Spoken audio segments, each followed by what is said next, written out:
Elaine Mercer had lived in the small town of Willow Creek all her life. It was the kind of place where everyone knew each other's name, where people waved from their porches and where the postman still stopped for a chat. The town sat in a quiet valley surrounded by pine trees and rolling hills, and in summer, it smelled of warm bread and rain.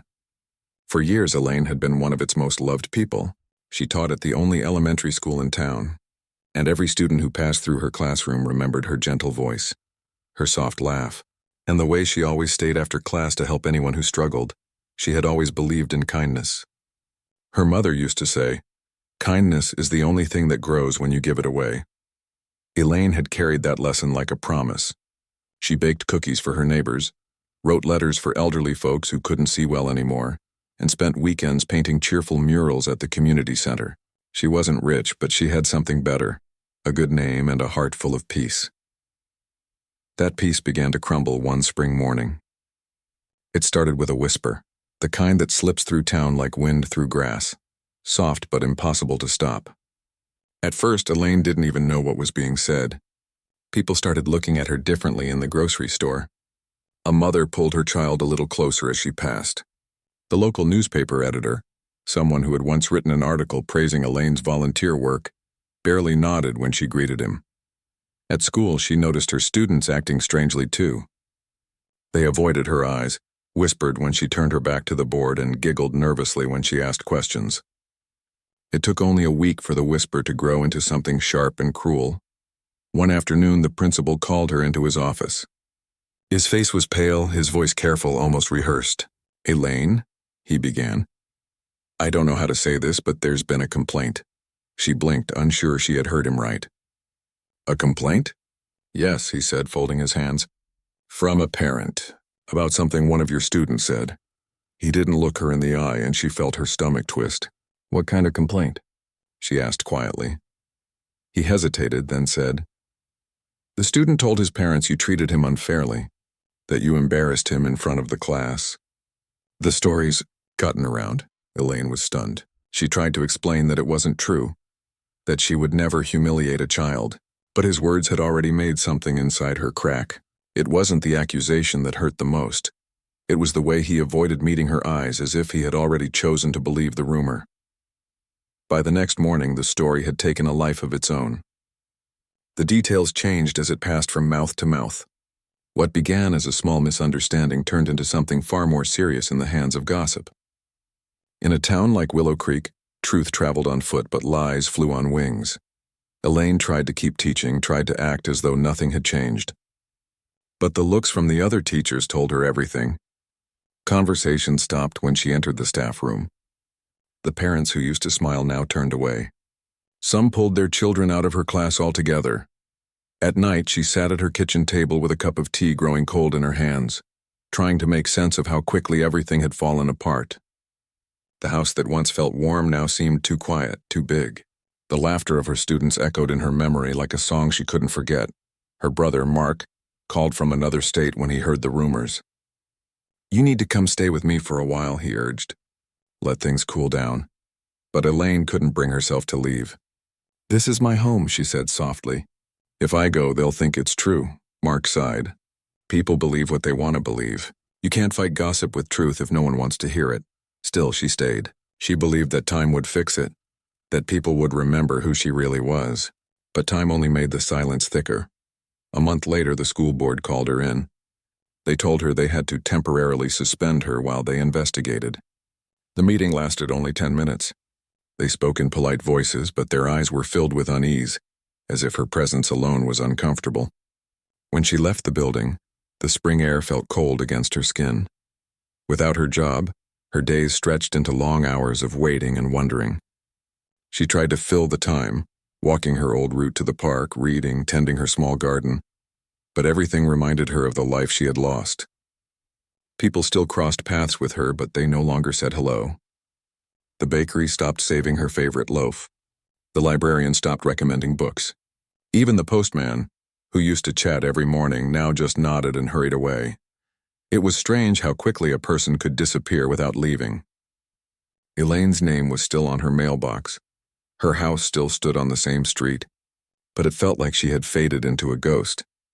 There were moments when she wanted to shout, to beg them to remember her kindness, her years of service, her honesty, but she didn't. She had always believed that dignity meant standing tall even when the world turned away. So she held her head high even when her heart ached.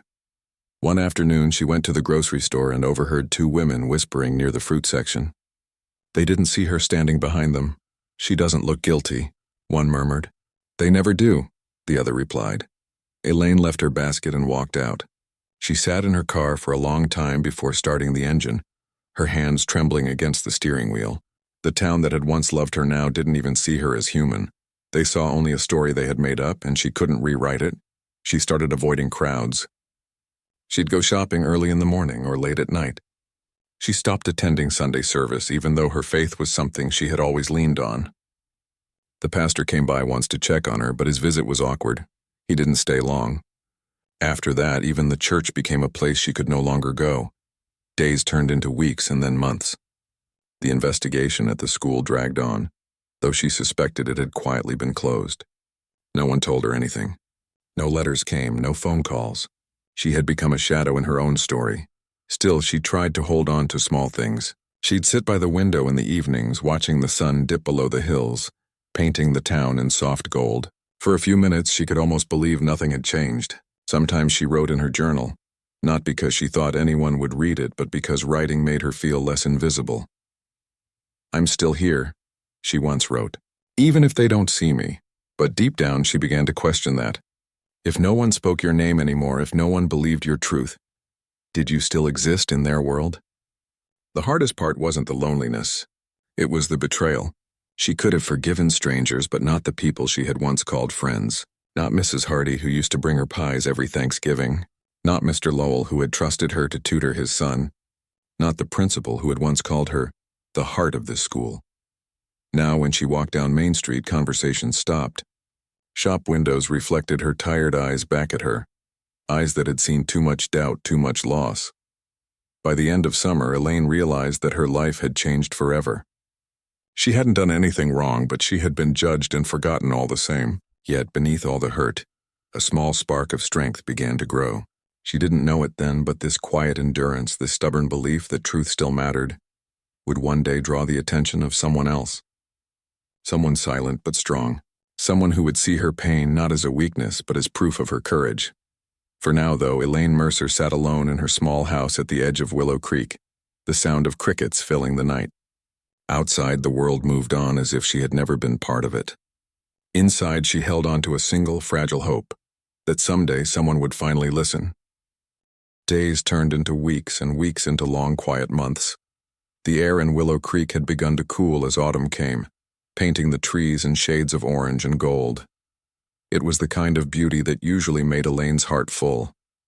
But now, it only reminded her of everything she had lost. She had once loved this season. The smell of pumpkin bread baking, the laughter of children jumping into piles of leaves, the sound of the school bell ringing across the valley. But that sound now felt like a distant echo of another life. The school was still there, full of energy and noise, but her classroom was empty. Her nameplate removed from the door. She missed her students more than anything.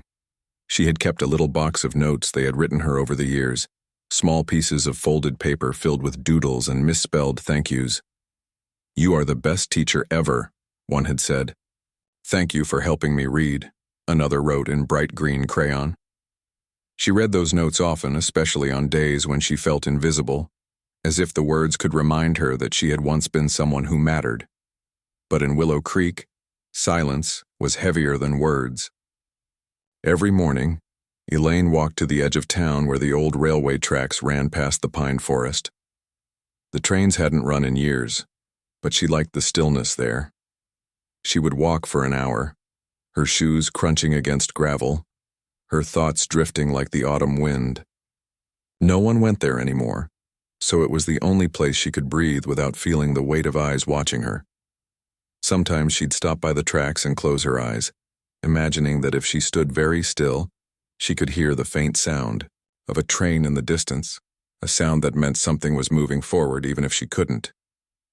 She thought a lot about truth, how something so simple could be so easily lost. She hadn't done anything wrong, Yet her name had become a shadow people whispered about. Truth, she realized, wasn't something that always won. Sometimes it just waited quietly for time to catch up. Elaine tried to stay busy. She cleaned her house, painted the porch, read books she'd always meant to read. She even started baking again, though she no longer had anyone to share the cookies with. Once she tried taking them to her neighbor, Mrs. Hardy, who used to stop by often. But when Elaine knocked, the door opened, just a crack. "I'm sorry, I'm a bit busy," Mrs. Hardy said quickly, and closed it again. Elaine stood there for a moment, holding the still warm cookies in her hands, then turned and walked home. She left the cookies on her table untouched until they went stale. At night, sleep didn't come easily. She'd sit by the window with a cup of tea, watching the lights of the town flicker one by one as people went to bed. Her heart felt tired, like it had been carrying too much for too long. Sometimes she thought about leaving Willow Creek altogether, starting fresh somewhere new. But every time she imagined packing her bags, she saw the faces of her students, their bright eyes full of trust, and she couldn't do it. She still believed that truth mattered, even when no one else did. That belief was all she had left. Winter came early that year, with snow falling thick and quiet over the town. Elaine's little house looked peaceful from the outside, smoke curling gently from the chimney. But inside, it was lonely. The radio was her only companion. She'd listen to music, sometimes old songs that reminded her of her childhood. She tried to find comfort in the small things, the sound of the kettle whistling, the sight of snowflakes catching the porch light, the smell of pine wood burning in the fireplace. But loneliness has a way of whispering, even in the quietest rooms. One afternoon, while she was out walking along the tracks, she saw two teenage boys spray painting the side of an old freight car. When they noticed her watching, they froze. "We're not doing anything," one said quickly, as if afraid she might report them. She smiled softly. "Don't worry, I'm not here to stop you," she said. But they just looked at her with uncertainty, then whispered something to each other and hurried off. That was when she realized something had changed. It wasn't just that people didn't believe her anymore. They were afraid of her, afraid of being seen near her, afraid of what others might think. That hurt more than any rumor ever could. She wrote in her journal that night, "Silence can be louder than anger. It can drown you." When spring came again, she tried once more to reach out. She went to a community meeting at the town hall, hoping to show her face and remind people she was still part of them. She even baked a tray of lemon bars to bring. But when she entered the hall, the chatter quieted. A few people offered polite smiles, but most looked away. She sat in the back row, alone. The meeting went on for an hour, mostly about fixing the town's bridge and planning the summer fair. No one spoke to her. When it ended, she waited a moment hoping someone might say goodbye, but they didn't. She left her tray of lemon bars on the table and walked home in the drizzle, her umbrella tapping softly against the wet pavement. Back home, she laughed quietly to herself. "I used to be the one organizing those meetings," she whispered. But the laughter faded as quickly as it came.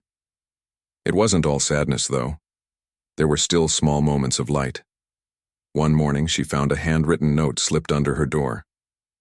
It said, "We believe you." That was all. No name, no return address. Just those 3 words. Elaine read it again and again until the paper became soft from her hands. She didn't know who had written it, but it gave her enough courage to keep going another day. Sometimes she wondered if anyone would ever tell her story truthfully. Maybe one day someone would look back and see how unfairly she had been treated. But most days she simply tried to make peace with the quiet. She had learned that not every storm comes with thunder. Some storms come quietly, and they stay long after the clouds have passed. Her brother called again that summer. "You need a change, Elaine," he said gently. "Come live here. You'll find work, new friends, people who don't know any of this." She smiled sadly. "It's not that simple," she said. "If I leave, it'll feel like I'm running away. I don't want my story to end that way." Mark sighed. "You're still trying to fix a town that doesn't deserve you." Maybe he was right. But Elaine couldn't let go of the hope that somewhere beneath the whispers and fear, the people of Willow Creek still remembered the woman she had been. She started volunteering at the library during the quiet hours. The head librarian, Mrs. Kelly, wasn't unfriendly, just cautious. Elaine organized books, wiped dusty shelves, and helped the few visitors who came in. For the first time in months, she felt a small sense of purpose returning. One evening, as she was locking up, she heard a familiar voice behind her. "Miss Mercer?" It was one of her former students, now a teenager. "I just wanted to say I know what people said, I never believed it." Elaine's throat tightened. "Thank you," she whispered. The boy smiled awkwardly. "You were the best teacher I ever had." Then he walked away into the fading light. She stood there long after he was gone, her heart full for the first time in a long while. Maybe kindness, like truth, could survive even when everything else fell apart. As night fell, she walked home under the soft glow of the streetlights. The town still felt cold toward her, but for once she didn't mind as much. Somewhere deep inside, she felt a quiet strength beginning to grow, a strength that didn't depend on anyone's approval. What Elaine didn't know was that her quiet courage, her ability to endure without bitterness, had not gone unnoticed. Somewhere in the same town, a man who rarely spoke, who carried his own kind of pain, had begun to see her differently. He had seen her walking alone by the tracks, seen her standing tall even when no one stood with her. And though she didn't know it yet, her story was about to take a turn she could never have imagined. By the time another autumn came around, Elaine had grown used to the quiet rhythm of her days. Life had become slow, steady, and lonely, but at least it was peaceful. She woke early every morning, made tea, and sat by the window to watch the sun rise over the hills. The light poured gently through the glass, painting her walls in gold. She would tell herself, a new day, another chance to keep going. She didn't expect anything to change anymore. Her world had become small, a circle made up of her little house, the dusty library, and the empty railway tracks that had become her daily walk. She thought she had met everyone she would ever meet in Willow Creek, but one day, while stopping by the town's old diner, she saw someone she had never noticed before. The diner was quiet that evening. Only a few regulars sat in their usual booths, and the radio played a soft tune from the corner. Elaine sat by the window, stirring her tea, lost in thought. That was when the door opened and a man stepped inside. He was tall and lean, his face partly hidden under the brim of a faded hat. His coat looked worn, as if it had seen many roads and many seasons. He didn't speak to anyone, just gave a small nod to the waitress and sat down in the back corner. Something about him caught her attention, not his looks, but the silence that surrounded him. There was a calmness in his presence, like he carried his own weather wherever he went. The waitress called him Jack. He said little, just thanked her softly when she brought his coffee. Elaine didn't think much of it at first. Many people came and went through Willow Creek, usually workers from nearby towns or travelers passing through. But Jack stayed. Day after day, she began to notice him again, sitting in the same booth, always alone, always quiet. He never looked like he was waiting for anyone. He just seemed to be there, as if the world outside didn't rush him the way it did others. Sometimes, when she glanced up, she'd find his eyes meeting hers, only for a second, but enough to make her look away quickly. It wasn't uncomfortable. It was more like he saw her in a way others didn't, not as the woman the town whispered about, but simply as a person sitting quietly by a window. A few weeks passed like this, the kind of slow, unnoticed time that fills small towns. Then one evening, something small but meaningful happened. Elaine was at the diner again, reading a book while waiting for her soup. At the next booth, two men were talking loudly. They didn't notice her at first, but soon their voices turned sharp. "You know who that is, right?" one said, nodding toward Elaine. "That's the teacher from the scandal." Elaine's hands froze on her spoon. She tried to ignore them, keeping her eyes on her book. "Still pretending nothing happened," the other man said with a small laugh.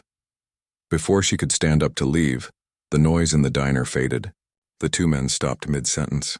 She glanced up and saw that Jack had turned in his seat. He wasn't saying anything. He just looked at them, calm and steady. There was something in his expression that made them shift uncomfortably. After a moment, they both lowered their voices and turned away. Jack didn't speak or make a scene. He simply went back to his coffee as if nothing had happened. But in that silence, something shifted. Elaine didn't know what to do. She wanted to thank him, but the words caught in her throat. When she left the diner that night, he didn't look up. Yet somehow she felt less alone. Over the next few days, she started seeing him more often, not just in the diner, but on the quiet streets of town. Once, she spotted him fixing the broken fence near the train tracks. Another time, he was helping Mrs. Kelly from the library carry boxes to her car. He didn't talk much to anyone, but when he did, his voice was gentle, steady, almost careful, as though he chose every word. Elaine began to wonder about him. Who was he? Where had he come from? The townsfolk didn't know much. Some said he had once been in the army. Others thought he was just a traveler passing through. But for someone who was supposed to be passing through, Jack didn't seem in any hurry to leave. One snowy afternoon, she saw him outside the library, helping a little boy fix his bicycle chain. The boy laughed as Jack showed him how to twist the pedal. For a moment, the man's serious face softened into a small smile. Elaine watched quietly from the window, feeling something unfamiliar stir in her chest. Hope. She hadn't realized until then how long it had been since she'd felt that. One day, as she was walking home along the track, she heard footsteps behind her. She turned and saw Jack a few paces away. He nodded politely. "Didn't mean to startle you," he said. "It's all right," she replied, her voice calm but curious. "You walk here too?" "Sometimes," he said. "It's quiet here," she smiled faintly. "That's why I come." They walked side by side in silence for a while. The air was cool and the sun was setting behind the hills, painting the sky in soft orange light. She felt strangely comfortable beside him, even without words. It was the kind of silence that didn't feel empty. It felt shared. When they reached the end of the path, she said softly, "Thank you. For the other night at the diner." He looked at her for a moment, then shook his head. "Didn't do much. Some people just need reminding to be kind." His words were simple, but they stayed with her long after he walked away. That night, Elaine wrote in her journal, "Sometimes the right people say the least." From then on, she noticed that Jack seemed to appear whenever life pressed a little too hard on her. Not in obvious ways, but quietly. Once, when her car wouldn't start, he was there offering help without being asked. Another time, she slipped on the icy steps outside the library, and before she could fall, a steady hand caught her arm. She turned. It was him again. He didn't ask for thanks. He didn't ask questions. He just helped and went on his way, and yet, something about his silence spoke louder than any comfort she had received since her world had fallen apart. The townspeople, curious as always, started to whisper about him too. "That quiet man," they called him. "Keeps to himself." Some even wondered why he spent time near Elaine. But this time she didn't care what they said. For the first time in a long while, she felt safe just being seen. One evening, the sky turned gray with an approaching storm. Elaine was at the old tracks again, watching the wind bend the tall grass. Suddenly she heard a voice behind her, his voice. "Storm's coming. You shouldn't be out here." She turned, smiling softly. "I've lived through worse." He looked at her for a moment, then said quietly, "Yeah, I can tell." The words carried a strange warmth, like understanding without pity. They walked back toward town together, neither speaking much. The rain started to fall lightly, tapping against the brim of his hat and her umbrella. When they reached her gate, she turned to thank him again, but he had already tipped his hat and started walking away. That night, Elaine couldn't sleep. She sat by the window, listening to the rain and thinking of the man with the quiet eyes and the steady hands. She didn't know his story, and she wasn't sure he'd ever tell it. But something inside her knew. People didn't stay silent unless they had learned the cost of speaking. She began to wonder if maybe they were both carrying invisible wounds. Hers came from betrayal and loneliness. His, perhaps, from things he never spoke of. The next morning, when she walked into the diner, Jack wasn't there. Nor was he the next day. For reasons she couldn't explain, the emptiness of his absence made her chest ache. It took a full week before he returned, sitting in his usual spot. When he caught her glance, he gave a faint nod as if to say, "I'm still here."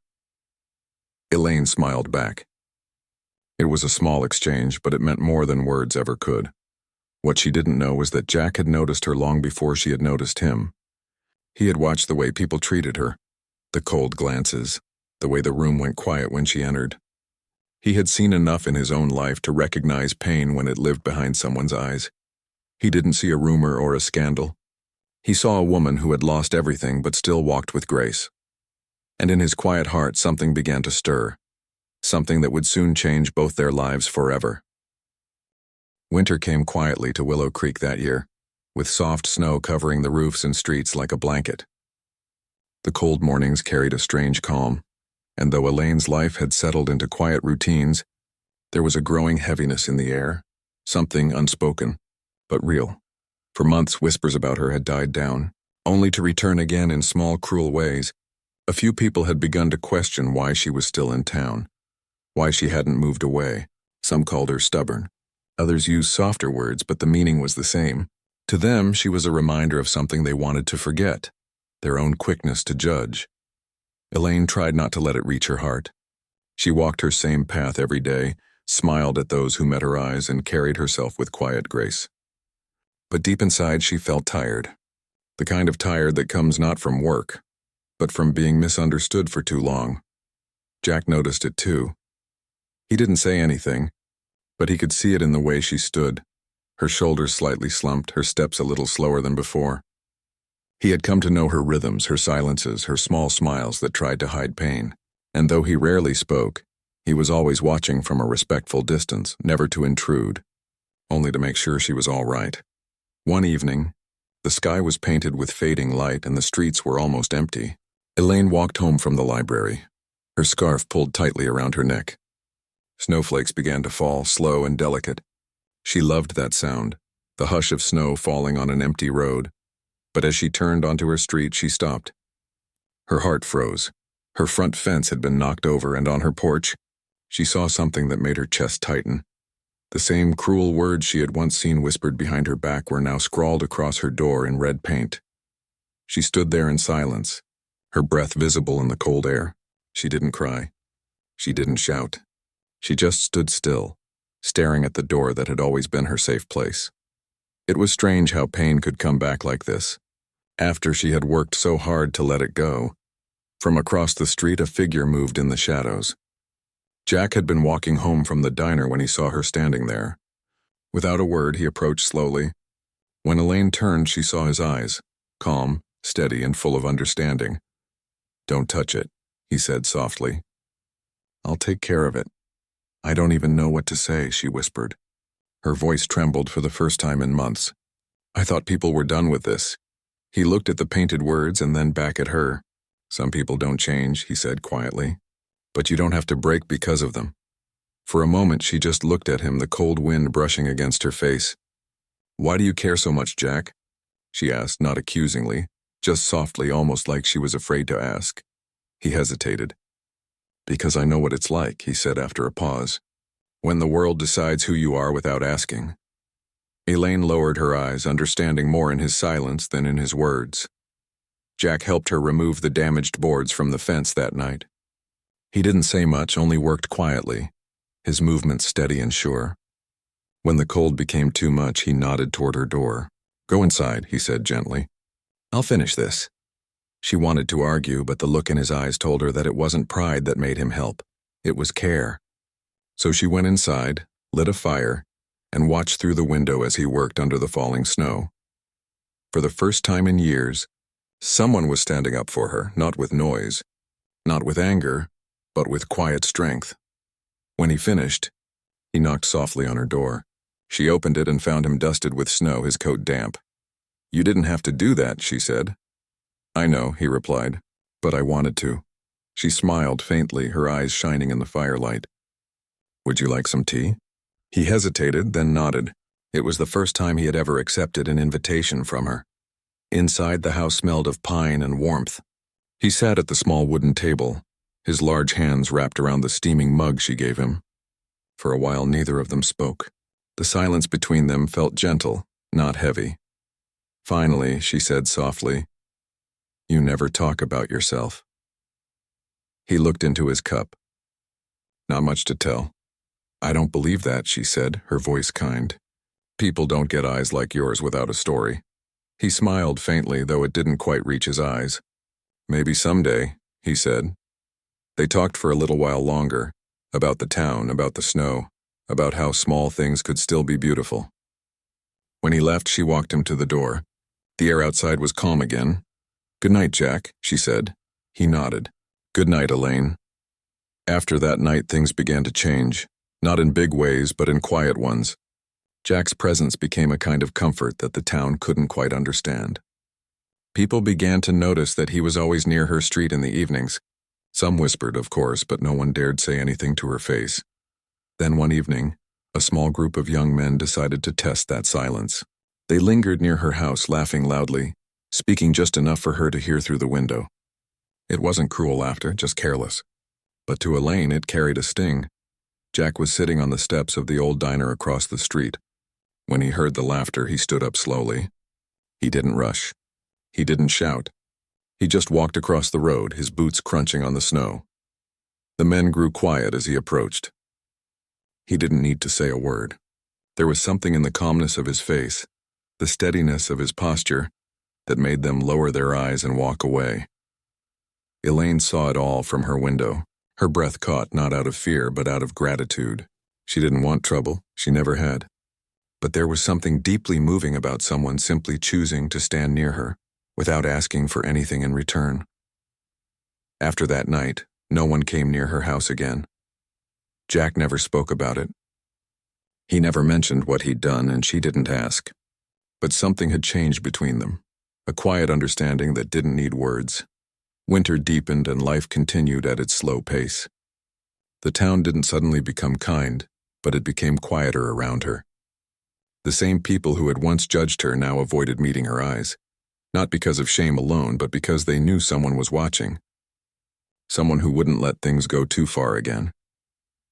One afternoon, Elaine found a small wooden carving left on her porch, a tiny bird, shaped by hand.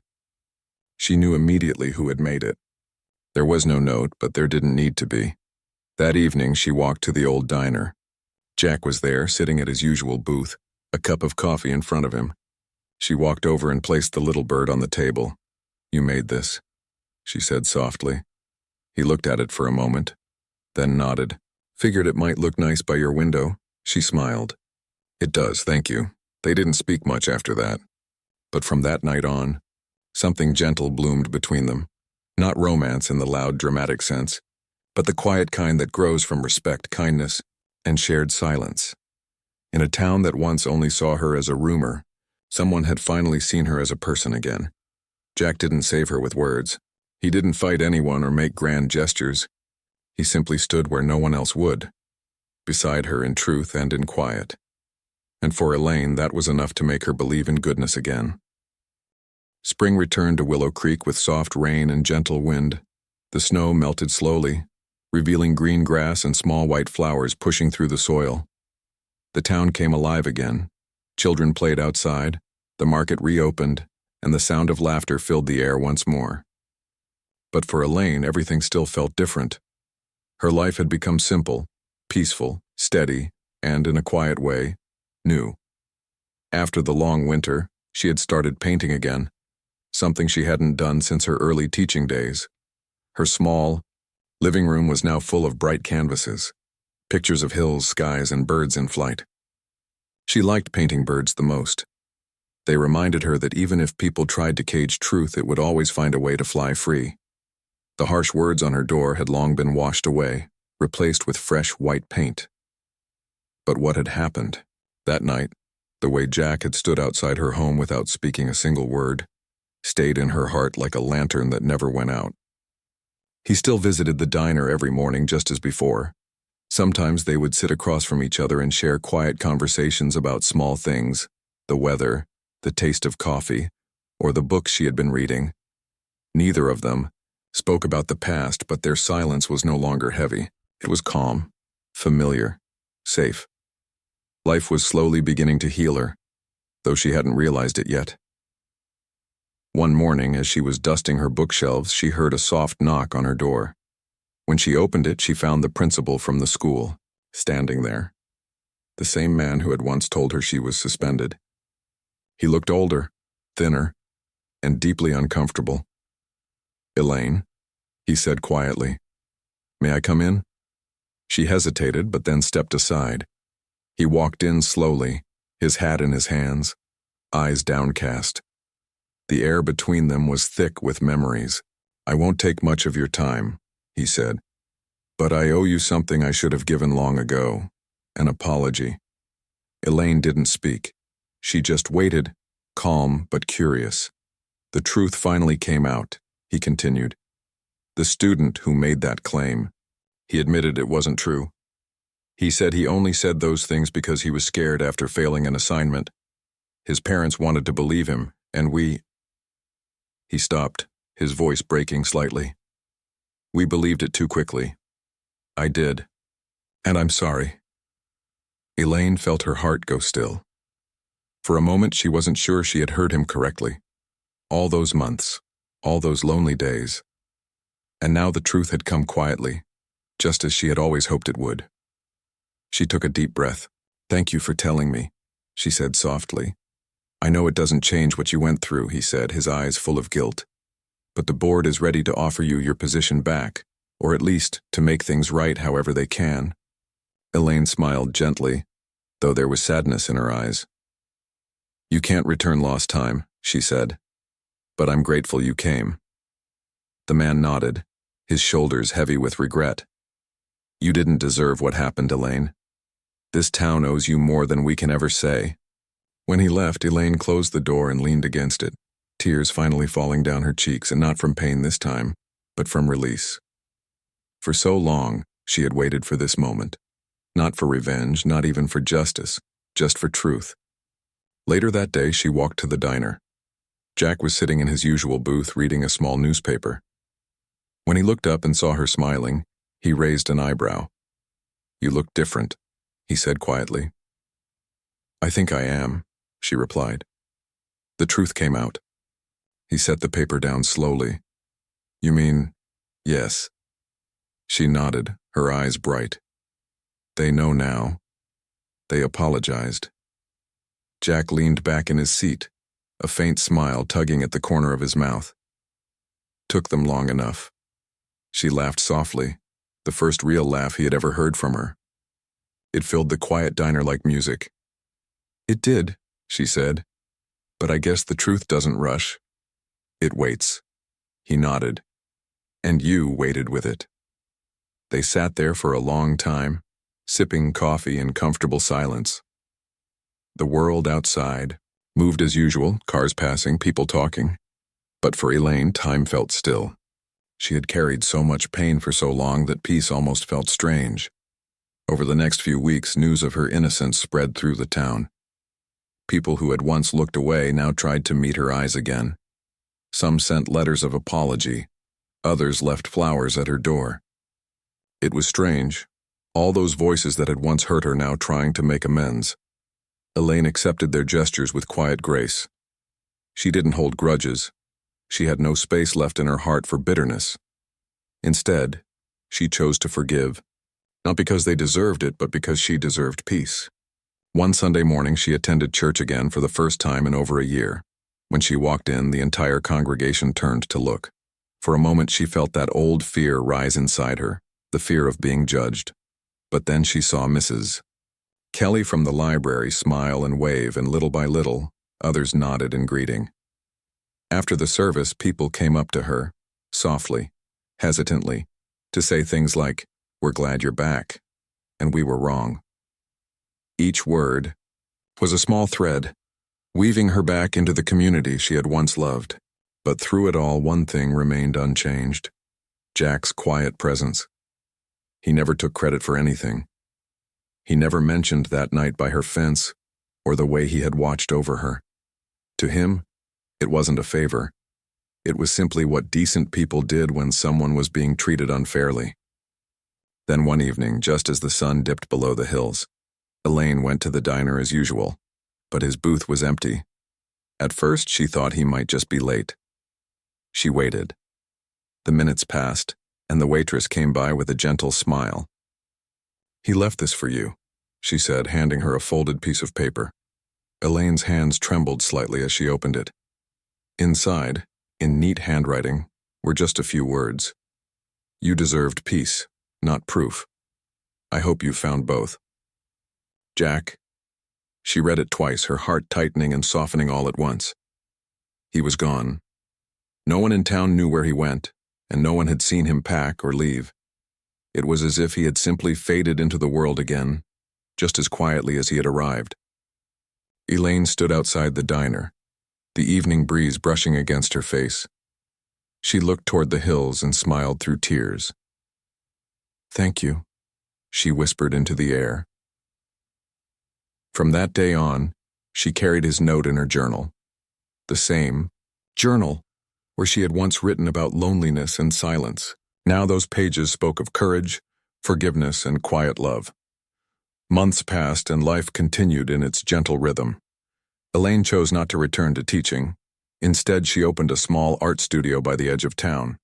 Children came to learn how to paint, to draw, to express themselves freely. And she taught them not just art, but kindness. When parents dropped off their kids, they often stayed for tea, chatting with her like old friends. The same people who had once doubted her now trusted her again. The world, she realized, had a way of healing when given time and truth. Sometimes, in the stillness of evening, she'd sit by her window, looking out at the railway tracks that glowed under the fading sun. The wind would whisper through the tall grass, and for a moment, she could almost imagine Jack walking down the path, silent, calm, steady. She would smile then, her heart full, knowing that even though he was gone, his kindness remained like a gentle echo in her life. Elaine Mercer, the woman the town once turned away from, had found her way back, not through anger or words, but through grace and patience. She had learned that even when everything is taken from you, there's always something left to hold on to. Hope. And somewhere, far from Willow Creek, perhaps Jack was walking another quiet road, carrying the same kind of hope, that good people, no matter how broken, can still make the world a softer place just by standing up for what is right.